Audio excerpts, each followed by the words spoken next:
السلام عليكم ورحمة الله وبركاته.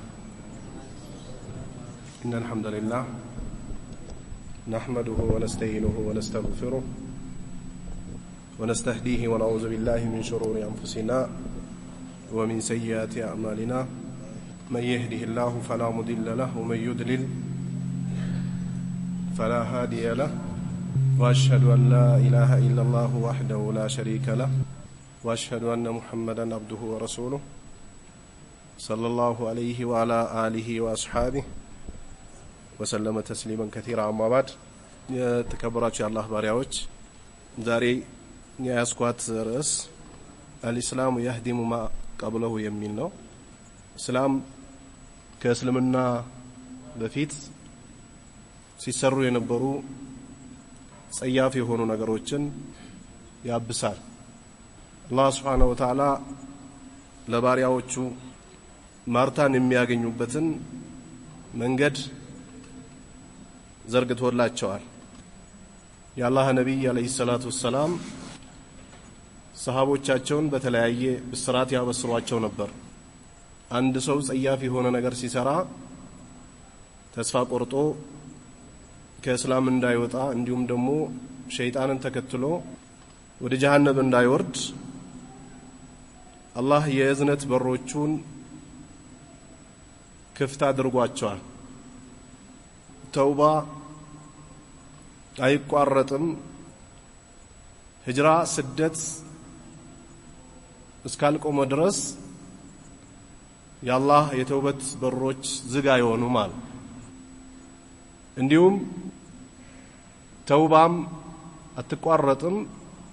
ፀሐይ ስትወጣበት የነበረውን ቦታ ትታ ከመግቢያዋ እስከምትወጣ ድረስ አሉ ነብዩ አለይሂ ሰላቱ ወሰለም። ስለዚህ በዚህ ፈትራ ወይንም በዚህ ጊዜ ውስጥ በአላህ ያስተባበሉ የካዱ ሰዎች የነብዩን ሪሳላ አሻፈረኝ ብሎ የተው ሰዎች ከተመለሱ የአላህ በር ክፍት ነው። ስለዚህ ከእስላም ውጭ ወይ ከእስልምና ውጭ የነበሩ ሰዎች ያንን የነበሩበትን ጸያፍ የሆነውን መንገድ ትቶ ወደ እስላም ሲመለሱ አላህ ይቅር ይላቸዋል። ከዛ በፊት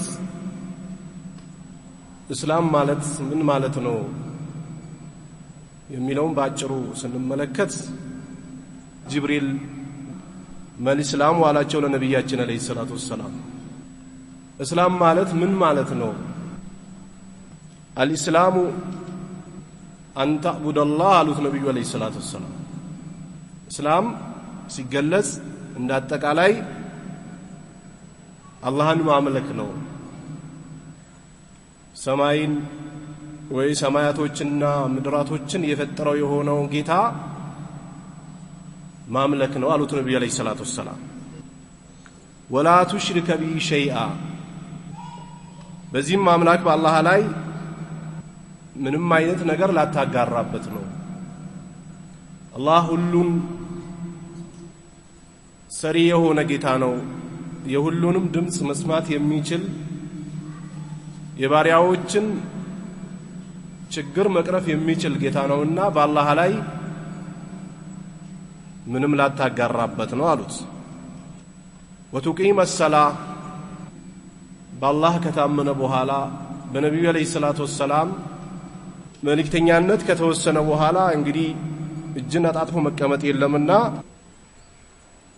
ሰላትን ቀጥ አድርጎ ማቆም ነው አሉ ነብዩ አለይሂ ሰላቱ ወሰለም።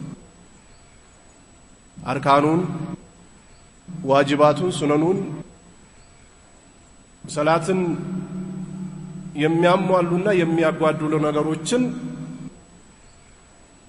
ጠብቆ ሰላትን ማቆም ነው አሉት። አልመክቱባ ይህም ሰላት ብዙ ሰላቶች አሉ የሚሰገዱ ሱናዎች የአላህ ባሪያዎች የሚሰግዱባቸው ሰዓታቶች ብዙ አሉ። የአላህ ነብይ እናታችን አይሻ ስትገልጻቸው ካነ የቁሙ من الليل حتى تتفطر قدمه ትላለች። የአላህ ነብይ ሌሊቱን እግራቸው ሊሰነጠቅ እስኪቀርብ ድረስ ይቆሙ ነበር፣ ይሰግዱ ነበር።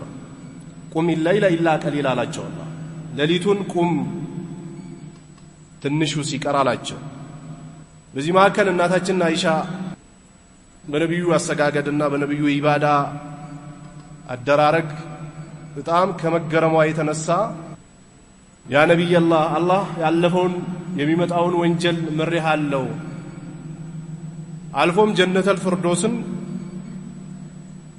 ሰጥቻለሁ ብሎ የለ እንዴ ለምን በዚህ ልክ ስትላቸው ያላህ ነብይ አለይሂ ሰላቱ ወሰለም አፈላ ኡሂቡ አን አኩነ አብደን ሸኩራ አሉ ነብይ አለይሂ ሰላቱ ወሰለም ያላህ ሙዝጉን ባሪያ መሆን አልወድም እንዴ የሚለውን ቃል ሰጧት ለእናታችን አይሻ ያላህ ነብይ አለይሂ ሰላቱ ወሰለም ሙእሚኖች ይሰግዳሉ መክቱባ ግዴታ የሆኑ ሰላቶች በቀንና በማታም ይሰገዱ አላህ ግዴታ ያደረጋቸውን የአምስት ጊዜ ሰላት ከሰገዱ በኋላ ነዋፊሎች ሱና ሰላቶችን ያስከትላሉ እነዚህ ሱና ሰላቶች የአንድ ባሪያን ወደ አላህ በደንብ መቅረቡን የሚያሳዩ ናቸው ስለዚህ አላህ ነብይ ይቆሙ ነበር እዚህ ጋር ግን የአላህ ነብይ ግዴታ የሆነውን ሰላት ልሰግድ ነው አሉት ለምን እስላም ያለ ሰላት የለምና አንድ ሰው ከእስላም ውጭ ሆኖ ከነበረ እስላምን ከተቀበለ በኋላ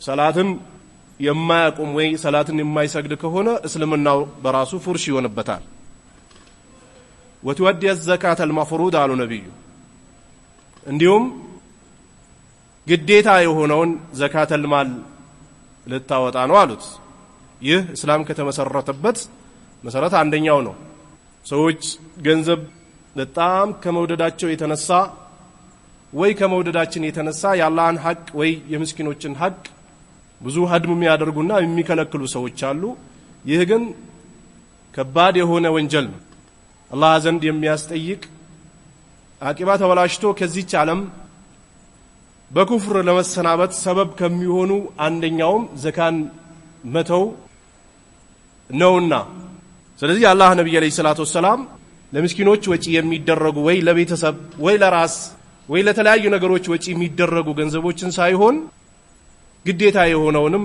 ዘካ ወጪ ለታደርግ ነው አሉት ነብዩ አለይሂ ሰላቱ ወሰለም ወተሱመ ረመዳን እንዲሁም በአመት አንድ ጊዜ ብቅ የሚለውን ምናልባት ረመዳን 30 ቀን ሊሆን ይችላል 29 ሊሆን ይችላል ይህንን አላህ ያዘዘበትን ትእዛዝ መተግበር ነው እስላም ብሎ ማለት እስልምና በተግባር ነው የሚገለጸው ይህም ከአባ ሁረይራ ተነስቶ ቡኻሪና ሙስሊም የዘገቡት የሆነ ሐዲስ ነው የአላህ ነብይ አለይሂ ሰላቱ ወሰለም ትንሽ ሰራ ብዙ ተመነዳ አሉ ከአላህ ጠላቶች ጋር ፋይት ውስጥ በገቡበት ሰዓት ነብዩን አለይሂ ሰላቱ ወሰለም እስላምን ለመዋጋት ብቅ ብሎ ነበርና አላህ ሂዳያ ነሻለትና እዛው ጦር ሜዳ ላይ ወደ እስላም ተቀላቀለ ከዛ በኋላ የአላህን ጠላቶችና የነብዩን የእስላምን ጠላት መፋለም ጀመረ እዛችው ቦታ ላይ ሞተ የአላህ ነብይ ትንሽ ሰራ ብዙ ተመነዳ ለዚህ ነው አጎታቸው ረጅም አመታቶችን አስተዋጽኦ አድርጎላቸው ነበር የአላህ ነብይ መራብ ራሱን እንደራበው ይቆጥረው ነበር የአላህ ነብይ መቸገራቸው ራሱን እንደተቸገረ አድርጎ ይቆጥረው ነበር በአላህ ነብይ ላይ የሚሰነዘሩ ጸያፍ የሆኑ ተግባራቶችም ይሁን ቃላቶች በጣም ውስጡን ይነካው ነበርና የአላህ ነብይ ሊሞት አካባቢ ያሚ ቁል ላ ኢላሃ ኢላላህ ወሃጁ ለከ ቢሃ ኢንደላህ አሉት ነብዩ አለይሂ ሰላቱ ወሰለም አጎቴ ወይ እባክህ የምትሄድበት ሀገር መመለሻ የሌለው ሩቅ ሀገር ነውና ስንቅ ያስፈልገዋል ከስንቆቹም ስንቅ የአላህን አምላኪነት አጽድቆ መሄድ ነውና ላ ኢላሃ ኢላላህ በልልኝ እባክህ አላህ ዘንድ እንደውጪን ይዤ ከራከረላህለው አሉት ነብዩ አለይሂ ሰላቱ ወሰለም አጠገቡ ከቦት የነበሩ ሰዎች በዚሁ በኩፍር ስራና የኩፍር ሰዎችን የሚያበረታቱ ነብዩን አለይሂ ሰላቱ ወሰለም ለመግደልና ለማስገደል ሌት ተቀን ሲለፉ የነበሩ ሰዎች ናቸው። የአብዱል ሙጠሊብን ሃይማኖት ትተህ ትሞታለህ ወይ እያሉ እነሱም ይወሰውሱት ነበርና በዛው መንገድ ሞተ። ተረከዞቹ ላይ የጀሃነም ፊም ተተክሎለታል፣ ራሱ ይንተከተካል አሉ ነብዩ አለይሂ ሰላቱ ሰላም። የአላህ ነብይ አጎት ከመሆኑም ጋር ለአላህ ነብይ ከመልፋቱም ከለላ ከማድረጉም ጋር ግን ይቺ ላኢላሃ ኢላላህ ሙሐመዱር ረሱሉላህ የምትለዋን ሳያጸድቅ ወደ አኺራ ሄደ። የለፋው ልፋት ምንም አልጠቀመው። ስለዚህ መጀመሪያ እስልምና የሚገለጸው በቃላታችን ከመሰከርነ በኋላ በቀልባችን ቋጥረን ወደ ተግባር መግባት መቻል አለብን። ይሄንን ያደረጉ ሰዎች አላህ ያዘጋጃትን ጀነት ይለግሳቸዋል። ከዚህ ከእስልምና ውጭ ያሉ እምነቶች በጠቅላላ ለጀሃነም ራት ለመሆን የሚጋብዙ ናቸው፣ ሸክ የሌለው። ወቃል ተጊ ገይረ الاسلام دينا فلن يقبل منه وهو في الاخره من الخاسرين ይላል አላህ። ከእስልምና ውጭ ሌላ መንገድ የሚፈልግ አካል ካለ فلن يقبل منه ምንም ቢሰራ አላህ ከእንዲህ አይነት ሰው ምንም አይቀበለው። አንድ በአላህ የካደ ሰው በጎ ነገር ሲሰራ አላህ ያቺን የሰራትን በጎ ስራ እዚሁ እንዲመነዳ ያደርገዋል። አማ የቂያማ ቀን ፋይዳ የለው። ወቃል በሊን ፈጃአልናሁ ሐባአን መንሱራ ይላል አላህ። ኢኽላስ ተውሂድ ነቢዩን አለይሂ ሰላቱ ወሰላም መከተል ወይ አላህ ነብይ አለይሂ ሰላቱ ወሰላም ይዞት የመጡትን መንገድ መያዝ የሌለበት አይነት ስራ ከሆነ እንደተበተነ አቧራ እናደርገዋለን ይላል አላህ። ስለዚህ ከእስላም ውጭ ያሉ የእምነት ስም የተሰጣቸው የተኛውም እምነት فلا يقبل منه على الله ከሱ አላህ አይቀበለውም። وهو في الآخرة من الخاسرين ያለ መቀበል ብቻ አይደለም ተከትሎት የሚመጣው ደግሞ ትልቅ ኺሳራ አለው። የቂያማ ቀን ከከሰሩ ሰዎች ይሆናል ይላል። ወቃል ዲነኩም ይላል አላህ። የአላህ ነቢይ ሐጀተል ወዳ ላይ በነበሩበት ሰዓት የሐጅ ስርዓትን እየፈጸሙበት በነበረበት ቀን አላህ ይህንን ቁርአን አወረደ። ዛሬ ዲኑን ሞልቼዋለሁ ወአትመምቱ ዐለይኩም ኒዕመቲ የኔን ጸጋም ደግሞ እናንተ ላይ አድርጌያለሁ ወረዲቱ ለኩሙል ኢስላም ዲና አለ አላህ። በሃይማኖት በኩልም ደግሞ እስልምናን ወድጄላችኋለሁ። እስላም አላህ ወዶ ስሙን ጠርቶ በነቢያቶች አማካኝነት ወደኛ እንዲመጣ አድርጓል። ስለዚህ ሃይማኖት ማለት እስልምና ነው። እስልምናን ደግሞ እኔ ነኝ ወድጄ ፈቅጄ ሰጥቷችሁ ይላል አላህ። ወቃል إن الدين عند الله الإسلام إن الدين عند الله الإسلام ዲን ሃይማኖት ብሎ ማለት ደግሞ አላህ ዘንድ እስልምና ብቻ እና ብቻ ነው። ከዛ ውጭ ያሉ ሃይማኖቶች ወይንም ደግሞ ከዛ ውጭ ያሉ የሚመለኩ የባጢል አማልክቶች የቂያማ ቀን ምንም ማድረግ አይችሉም። ያመለካቸውንም መርዳት አይችሉም፣ ራሳቸውንም መርዳት አይችሉም። የዛ ቀን ነቢያቶች ሁላ ሳይቀር የሚፈሩባት የሆነችዋ ቀን የዛሬዋ ቀን ንግስና ለማን ነው ይላል አላህ፣ ለአላህ ቢሆን እንጂ። ስለዚህ እስልምና ትክክለኛ የሆነ በአላህ ቃል በቁርአኑ ጸድቆ ወደኛ የመጣ ነው። ከዚህ ውጭ እምነት የለም። ምናልባት በእስልምናው የሚጠራጠር በሰላቱ፣ በዘካው፣ በሐጁ፣ በነቢዩ ነቢይነት፣ በቁርአን የሚጠራጠር አካል ካለ ቢሰራውም አይጠቅመው፣ ፉርሽ ነው የሚሆን። አምኖበት ወዶት መሆን አለበት። ስለዚህ የመጀመሪያው ልንገነዘበው የሚገባው እስላም ነው ዲናችን። ሆኖም ግን ይህንን እስላም አሻፈረኝ ብሎ የወጡ ሰዎች ከተመለሱ የአላህ በሩ ክፍት ነው። ወቃል ቁል ሊለዚነ ከፈሩ ይላል አላህ። ያ ሙሐመድ ለነዛ ለከሃዱ ሰዎች በላቸው፣ ጥሪን አድርግ።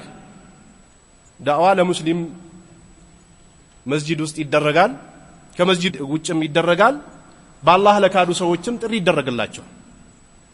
የአላህ ነቢይ ረጅም ዓመት የፈጀባቸው ከዘላት ከዘካ ከሐጅ በፊት ቁሉ ላ ኢላሃ ኢላላህ ተፍሊሁ የሚለው ቃል ነው።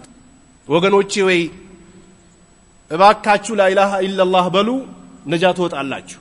መካ በነበሩበት ሰዓት ይህንን ዳዕዋ ብቻ ነበር ሲያደርጉ የነበረው የአላህ ነቢይ አለይሂ ሰላቱ ሰላም። ምናልባት በዛ ሰዓት ሐጅ፣ ሰላት፣ ዘካ፣ ጾም ግዴታ ከመሆኑ በፊት ነብዩ የሚያደርጉትን ጥሪ ተቀብሎ ገብቶ ላ ኢላሃ ኢላላህ ይዞ ወደ አኺራ የሄደ ሰው ነብዩ ኡማቸውን በሚያሰልፉበት መንገድ ላይ ነው የሚሰለፈው። የአላህ ነቢይ ረጅም ዓመት እቺን የተውሂድ ቃል ለህዝቦቻቸው ጥሪ በማድረግ ነበረ ጊዜያቸውን ያሳለፉት። የተሰደዱትም በዚህችው ነው።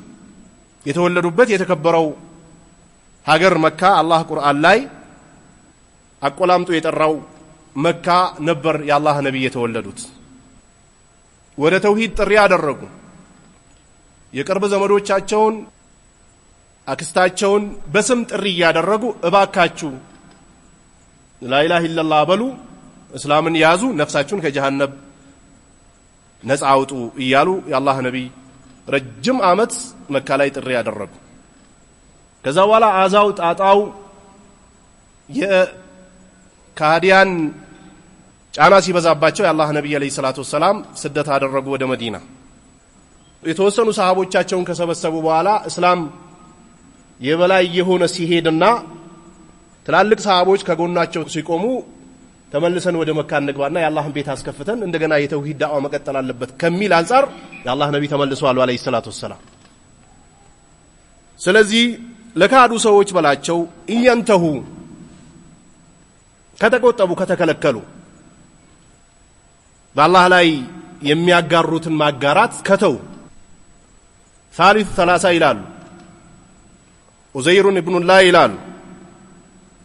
የተለያዩ ጸያፍ የሆኑ ሰማይና ምድር ሊሸከሙት የማይችሉ የኩፍሩ ቃላትን ከመላሳቸው ያወጣሉ። ይሄንን ተግባር አውቆት እየንተሁ አላህ ቢከለከሉ ቢመለሱ ከዚህ ኩፍራቸው በአላህ ላይ ከማጋራት የአላህን ሐቆች ሀድም አድርጎ አላህን ከመሳደብ ነቢዩን አለይሂ ሰላቱ ወሰላም አዛ ከማድረግ ነቢዩን ከመሳደብ ወደ አላህ ጥሪ የሚደረግባቸው መንገዶችን ሰድ ከማድረግ ተውበት አድርጎ ከተመለሱ ይغفر لهم ما قد سلف على الله ያለፈው ይማራል። አንድ ሰው ኩፍር ላይ ጸያፍ የሆኑ ነገሮችን አይመርጥም። ራቁት መሄዱ ቀላል ነው። ሐራም የሆኑ መጠጦችን መጠጣት ቀላል ነው። ጎረቤትን አዛ ማድረግ ቀላል ነው። በጣም ብዙ ነገሮች ቀላል ናቸው። ግን ይሄ ሁሉ ጸያፍ ነገር እያለ لا إله إلا الله محمد رسول الله የምትለውን ይዞ ወደዚህ ከገቡ يغفر لهم ما قد سلف على الله ያለፈው በሙሉ ይማራል ይታበሳል አለ አላህ። ይሄ አላህ በክህደት ቆይቶ ወደ አላህ ለተመለሱ ሰዎች ያዘጋጃት ሽልማት ነች።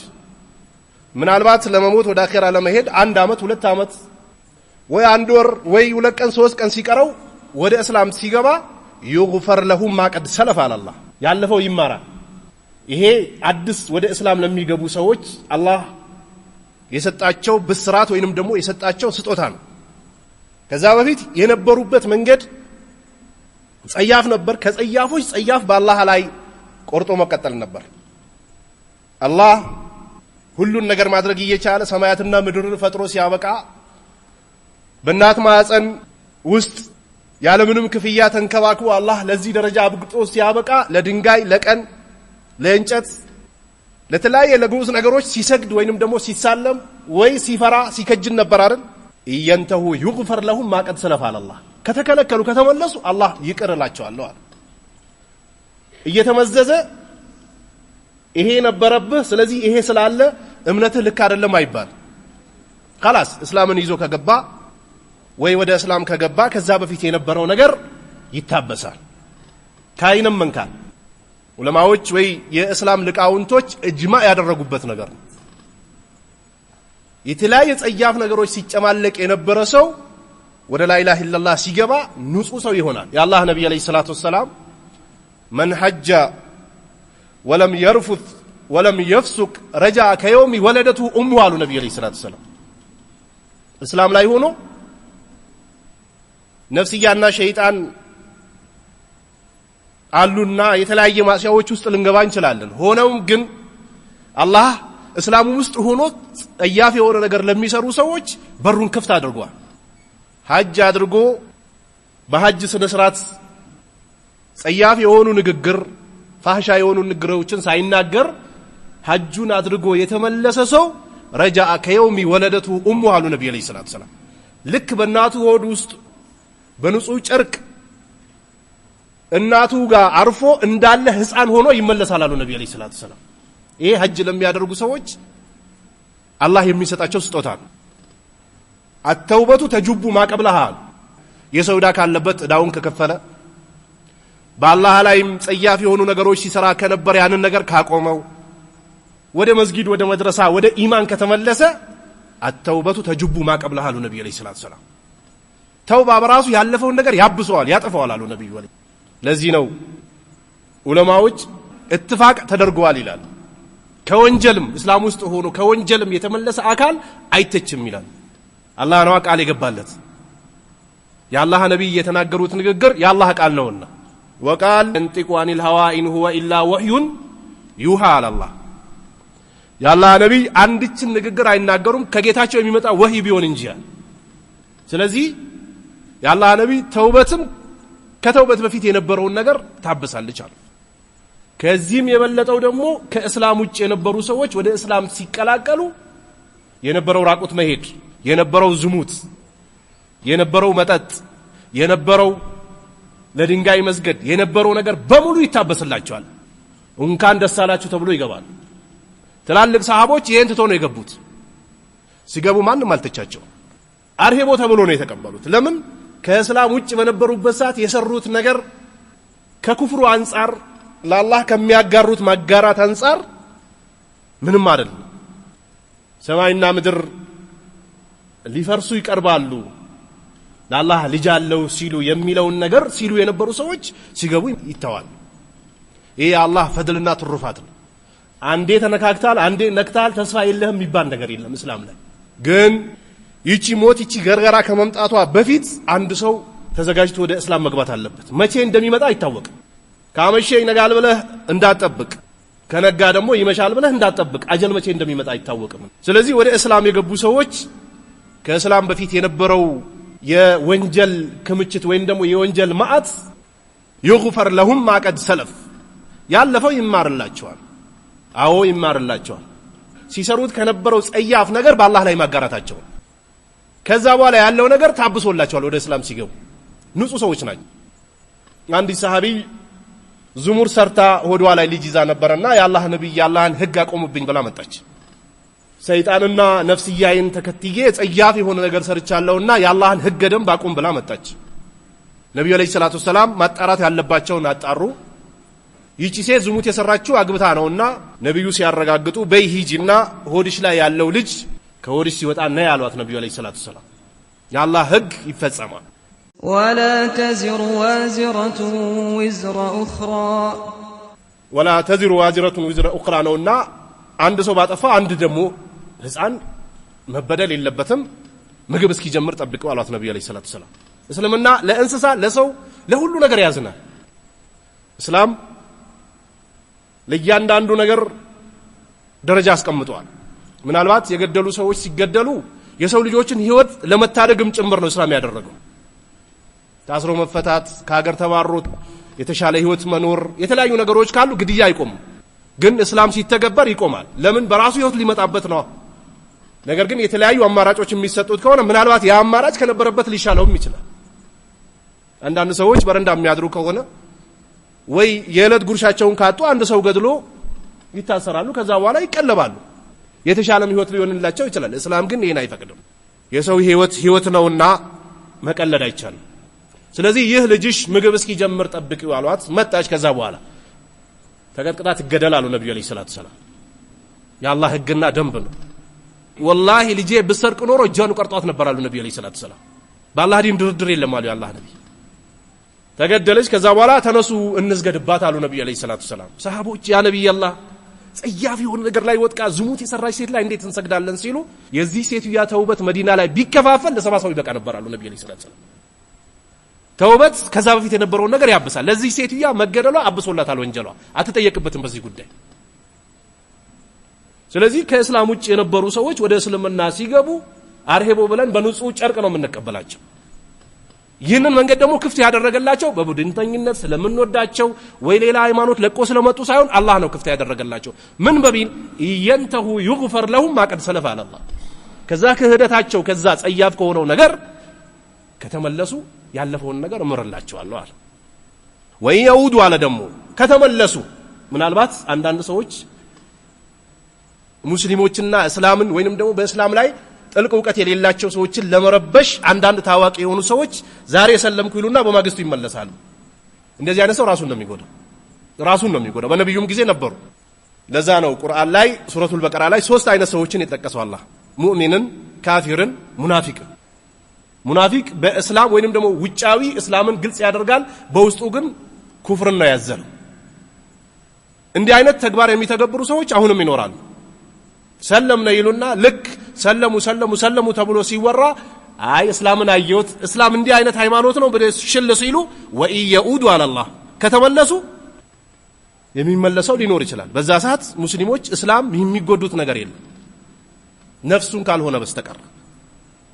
ከተመለሱ ፈቀድ መደት ሱነቱል አወሊን አላህ ከዚህ በፊት የነበሩ እንዲህ አይነት ስተት ውስጥ የገቡ እንዲህ አይነት ኩፍር የገቡ ሰዎች ሲቀጣበት የነበረው አይነት ነገር ይደርሳቸዋል አይቀርም ማለት ነው። እነ ፍርዓውን እነ ሃማን እነ ቃሩን የአላህ ጠላቶች ጠላትነታቸውና ጸያፍ የሆነውን ነገር ይፋ ያደረጉ እየሰሩ ሲመከሩ እንቢ ብሎ ሲቀጥሉ በነበሩበት ሰዓት የገጠማቸው አይነት ቅጣት ይገጥማቸዋል አላህ አይተው። ስለዚህ እስላም ከእስላም በፊት የነበረውን ነገር ሙሉ በሙሉ ያበሳል። ወደ እስላም ክልል ውስጥ ገብቶ አንድ ሰው ሰልሞ አንዳንድ ስተቶችን ቢሰራ ሙስሊሞች ሲሰሩት የነበረው ስተት የሚሰጠው ሁክም ነው የሚሰጣቸው። ለነሱ የተለየ ሁክም የለው። ገብተዋል፣ ተቀላቅለዋል። ምናልባት አንዳንድ ቃላቶች አሉ ሰለምቲዎች ናቸው እንደዚህ አይነት ነገር የሚያደርጉት የሚያበላሹት ምናምን ላ መጠንቀቅ ያስፈልጋል። ክልክል ነው። አንድ ሰው ሰልሞ ከገባ ያጠፋው ጥፋት ካለ በእስላም ባስቀመጠው ህግና ደንብ ሸሪዓ ባለበት ሀገር ብይን ይሰጥበታል። ከዛ ውጭ በያዘው እስልምና በያዘው ኢማን ማሾፍ አይቻልም። ከእስላም ውጭ የነበሩ ሰዎች ወደ እስላም ከገቡ ከጸኑ እምራቸዋለሁ አላህ። ከተመለሱ ደግሞ ከዚህ በፊት እንደቀጣውት አይነት ቅጣት ደግሞ ይገጥማቸዋል የማይቀር ነው ይላል። አን አብዱላህ ኢብኑ መስዑድ ረዲየላሁ ተዓላ አንሁ ቁልና ያ ረሱላህ ይላል እርሶ የአላህ መልእክተኛ ወይ አኑ አኸዙ ቢማ አሚልና ፊል ጃሂልያ አላቸው። ይሄ ድንቁርና ማህይብነት ውስጥ ገብተን ስንሰራው በነበረው ነገር እንጠየቃል እንደ አላህ ነብይ ምን ይሻላል ብሎ ጥያቄ ያቀረበላቸው። ለሰሃቦቻቸው ሁሌ በጎን ለማስተማር ከጸያፍ ለማስጠንቀቅ ዝግጁ ነበሩ። በማህይብነት ውስጥ በነበርንበት ሰዓት ስንሰራው የነበረው ጸያፍ ነገር ይመጣ ይሆንን እንጠየቅበታለን እንዴ ብሎ ጠየቃቸው። ቃለ መን አህሰነ ፊል ኢስላሚ እስልምና ውስጥ ገብቶ ያሳመረ አሉ ነብዩ ሰለላሁ ዐለይሂ ወሰለም። ቀንም ይሁን ሀጀርም ይሁን ሸጀርም ይሁን ድንጋይም ይሁን ነብዩላህ ኢሳም ይሁን ጅብሪልም ይሁን ከዚህ በፊት ያለፉ ነብያቶችም ይሁን ሲመለክ ነበር አይደል? ጸያፍ የሆኑ ማሲያ ውስጥ ተገብቶ ነበር አይደል? ማጭበርበሩ፣ ዝሙቱ፣ ስርቆቱ፣ ሰላት መተው የትኛውም ጸያፍ የሆነ ነገር ውስጥ የነበረ ሰው ሊኖር ይችላል። ይሄ ጃሂልያ ወይንም ደግሞ ጸያፍነት ውስጥ ማህይብ የሆነ ሰው ነው የሚሰራው። አላህን የሚያውቅ ሰው አይሰራም። ለዚህ ነው አላህ إنما يخشى الله من عباده العلماء إنما يخشى الله من عباده العلماء አላህን በስርዓት የሚፈሩት አሊሞች ናቸው። አና አጥቃኩም ሊላህ ወአኽሻኩም አሉ የአላህ ነብይ አለይሂ ሰላቱ ሰላም።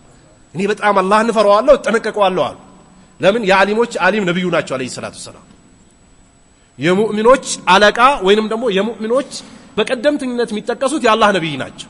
እኔ በጣም አላህን እፈራዋለሁ አሉ ነብዩ አለይሂ ሰላቱ ሰላም። ለዚህ ነው ያለቅሱ ነበር የአላህ ነብይ። አላህ ለዚህ ነው ነብያቶችን ሲጠቅሳቸው ካኑ ለና ኻሺን አላህ ነብያቶችን ሲጠቅስ እየጠቀሳቸው መጣና ነብያቶች እኮ በበጎ ነገር እሽቅድድም ያደርጉ ነበራል፣ ይፈሩንም ነበረ፣ ይከጅሉም ነበራል። ስለዚህ እንጠየቃለን እንዲህ ብሎ ጠየቃቸው።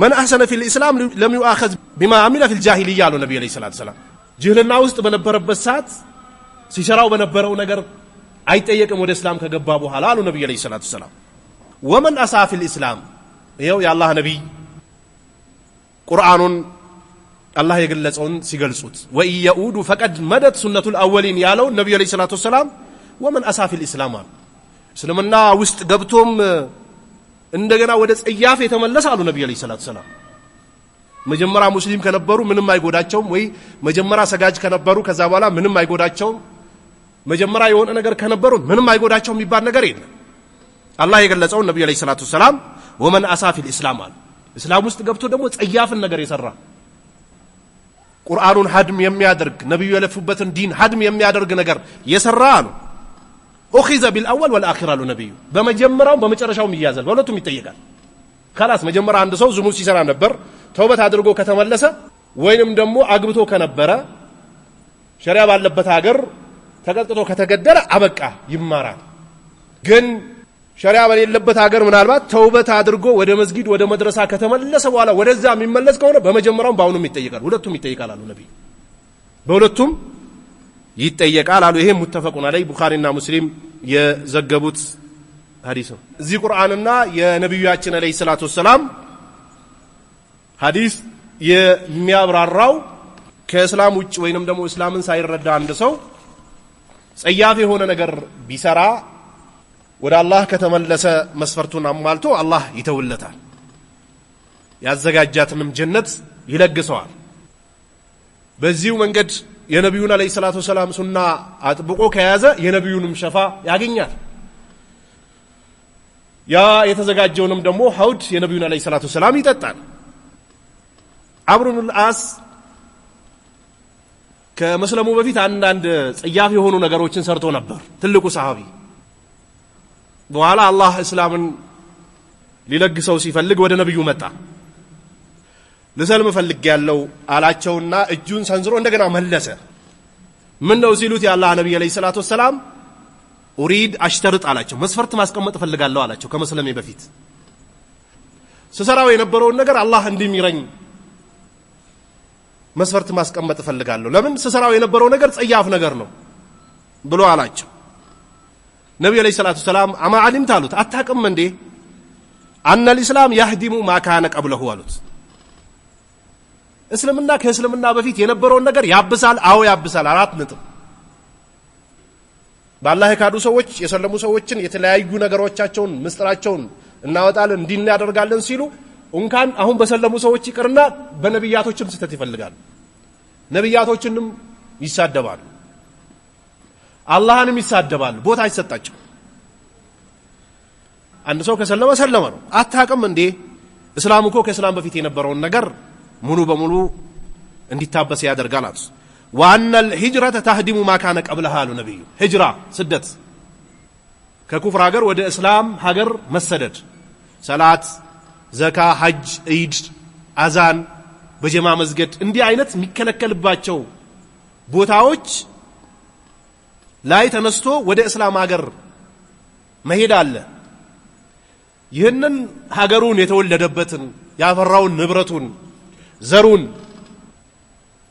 አየሩን ጓደኞቹን ማህበረሰቡን ጥሎ የሚሄድ ስደት የሚያደርግ ሰው ከዛ በፊት የነበረውን ወንጀል ሙሉ በሙሉ ያሳብስለታል አሉ ነብዩ አለይሂ ሰላቱ ሰላም وأن الحج አሉ ነብዩ ሐጅም يهدم ما كان قبله አሉ ሐጅም ከዛ በፊት የነበረውን ነገር ያብሳል ስለዚህ ወደ እስላም ስትገባ ሸክ ውስጥ መግባት አያስፈልግም لا اله الا الله محمد رسول الله የምትለው ቃል ከተባለች ሁሉ ነገር እርግፍ ብሎ ረግፏል አበቃ ከዛ በኋላ ቁርአን የሚያዘውን መታዘዝ ነብዩ የሚያዙትን መታዘዝ የእስላም መሰረቶችን ማወቅ የኢማን መሰረቶችን ማወቅ እነዚህ ነገሮች መተግበር ብቻና ብቻ ከዛ በፊት የነበረው ነገር አያሳስብም ሰዎች ስልካቸውም ላይ ወይ ያስቀመጡት መዝገብ ላይም ጽፎ ቢይዙት አላህ ሰርዞታል እንዲሰርዝ አድርጓል በዛችም ቀን ከአላህ ጋር ቢገናኝ ታብሷል የለም አላህ አብሶታል ለምን አላህና ነብዩ አለይሂ ሰላቱ ሰላም ቃል የገቡበት ጉዳይ ስለሆነ ስለዚህ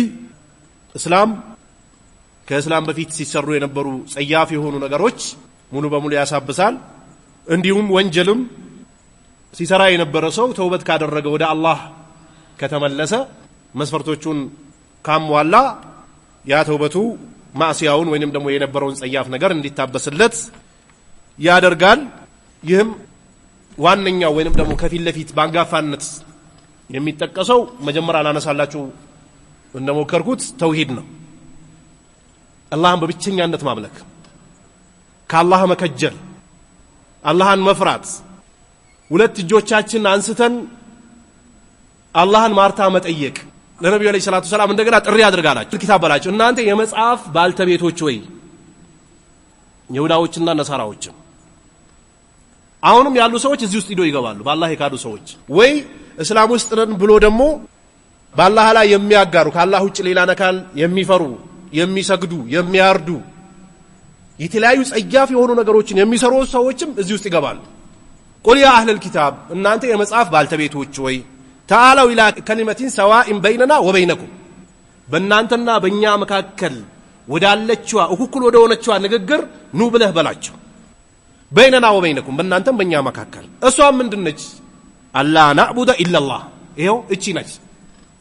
አላህን ካልሆነ በስተቀር ሌላን ነገር ላናመልክ ነው ብለህ በላቸው።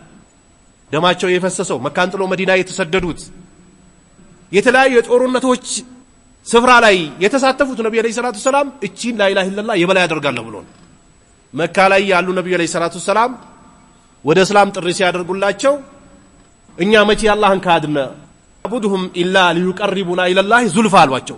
አላህን እኮ አልካድንም ግን ወደ አላህ እንዲያቃርቡን እኛ ወንጀለኛ ስለሆን ታሪካችን የተበላሸ ብልሹ ስለሆነ በእነሱ በኩል ነው ወደ አላህ መቃረብ የምንፈልገው ብሎ አሏቸው ለነብዩ አለይሂ ሰላቱ ሰላም። አይ ይሄን ትታችሁ ተዓለው ኢላ ከሊመቲን ሰዋኢን በይነና ወበይነኩም አላ ናዕቡደ ኢላላህ ወላ ኑሽሪከ ቢ ሸይአ ይሄን ሁሉ እርግፍ አድርጋችሁ ተውና አላህን ብቻ እናምልክ በአላህ ላይ ምንም ማናጋራ ብለህ በላቸው። ወላ የተኺዘ ባዕዱና ባዕደን አርባበ ሚን ዱኒላህ ከፊላችን ደግሞ ሌላን አምላክ ላይዝ ነው ብለህ በላቸው። ሚን ዱኒላህ ከአላህ ውጭ ይሄን ጥሪ ያደርግላቸው። ፈኢን ተወለው ይሄ ሁሉ ጥሪ ተደርጎ ደግሞ አሻፈረኝ የሚል አካል ካለ ፈቁሉ ሽሀዱ ቢአና ሙስሊሙን በቃ እናንተ የምታጋሩትን ማጋራት ምንሰሩትን ጸያፍ የምታመልኩትን ድንጋይ ትተን እኛ ለአላህ እጅግር እንደሰጠን መስክሩ خلاص እኛ ሙስሊሞች ነን ብላችሁ በሉ አላቸው ለነብዩ አለይሂ ሰላቱ ሰላም። ስለዚህ እስላምን አጥብቆ መያዝ፣ ሽርክን መራቅ፣ ሰላትን መጠበቅ፣ ሐጅን መጠበቅ፣ መስጂድን መጠበቅ፣ መድረሳን መጠበቅ፣ ኢማንን መጠበቅ፣ ቁርአንን መጠበቅ፣ የነብዩን ሐዲስ መጠበቅ ያስፈልጋል። እነዚህ ነገሮችን ጠብቆ ከዚህ ሀገር የተሰናበተ ሰው ደግሞ አላህ ትልቅ የሆነ ምንዳ አዘጋጅቶለታል። ያ ምንዳ ምንድነው? ጀነት ነው። ጀነትም ሲገባ ደግሞ የተለያዩ ምንዳዎችና የተለያዩ ጸጋዎች ያገኛል። ነብዩ አለይሂ ሰላቱ ሰላም ሐውድ አላቸው። ነብዩን በስነ ስርዓት ቁርአንና ሐዲስ በሚያዘው ሰሃቦች ወይ ሰለፎች እነ ዑመር እና አቡበክር ትላልቅ ሰሃቦች ሲሰሩት እንደነበረው ሰርቶ ወደ አኺራ የሄደ ሰው ያቺን የነብዩ አለይሂ ሰላቱ ሰላም ሐውድ ይጠጣል። ያቺን የጠጣ ደግሞ ከዛ በኋላ ጥማት የሚባለው ችግር ውስጥ አይገባም። አላህ Subhanahu Wa Ta'ala ነብዩን ተከትለን ቁርአንና ሐዲስን አጥብቀን ይዘን ለአላህ እጅግር ሰተን ቀጥተኛው መንገድ ይዘን ከዚህ ሀገር የምንሰናበት ሰዎች አላህ ያደርገን። ወንጀላችን አላህ ምሮት በበጎ ነገር ተቀይሮ የቂያማ ቀን ከማያፍሩ ሰዎች ምንሆን አላህ ያደርገን። የነብዩን አለይሂ ሰላቱ ሰላም ሸፋ አላህ ይወፍቀን። እንግዲህ በሰላም ጀነት ግቡ ከሚባሉ ሰዎች አላህ ያድርገን። ጸያፍ ከሆኑ ነገሮችና ከኩፍር አደጋን ይዞ ከሚመጡ ነገሮች አላህ ይጠብቀን። جعلني الله وإياكم من الذين يستمعون القول فيتبعون أحسنه والسلام عليكم ورحمة الله وبركاته.